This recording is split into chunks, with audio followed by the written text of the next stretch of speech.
السلام علیکم و رحمت الله و برکاته. که از برادرایم کامنت کرده که بیا بیگ پس پاکستان بیا، هیچ گپی نیست، آرامی است. برادر، برای شما یک گپ بگم که 45 سال پیش پدریم و پدرای بسیار افغانا که است بابا و اجدادهایشان هجرت کرده در پاکستان رفته بود. 45 سال زندگیشان تیر شد اونجا، مهنت کرد، هر چی کرد. ما و شما جوان شدیم، در پاکستان جوان شدیم. 45 سال انسان یک زندگیش است، فهمیدین؟ یک زندگیش است مکمل. مهنتشان ضایع شد. خوب حولیا جور کرده بود، ضایع شد. کاربارایشان ضایع شد. که ما و شما پس بریم وطن مانده در پاکستان بسیار بیوجدانی است که پس بریم مهاجر، افغانی مهاجر.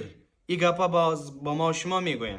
الحمدلله وطن داریم، خوب وطن داریم. یه سال انشالله، شاید هم انشالله و با امید خدا اقتصادها صحیح شوند، اقتصادها خوب شوند. پس رفته چی میکنیم؟ پس رفته لغت یک پلیسی، یک پنجابی را میخوریم، یک 100-200 روپیه رشوت میگیرن. از این فایده چی هست؟ رفته اونجا کار کنیم، پیسهشان یک برابر، صفر برابر افغانستان نیستن. ما بعد نمیگوییم که پاکستان بعد خدا نکرده، خوب جای است، ما زندگی تیر کردیم، لیکن وطن خود وطن است.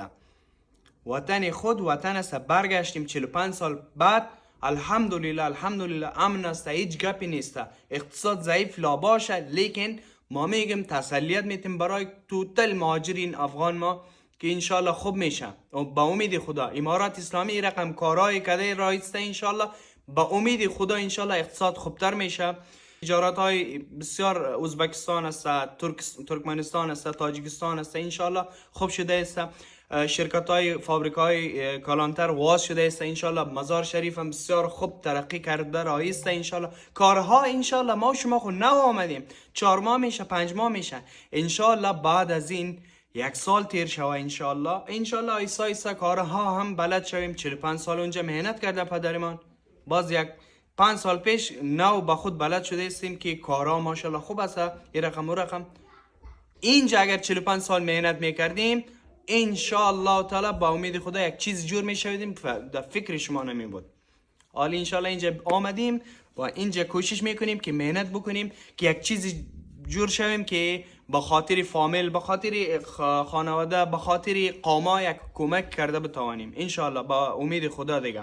باز این گپ هیچ وقت نزنین که پس بیا پاکستان، هیچ گپی نیست، آرامی است.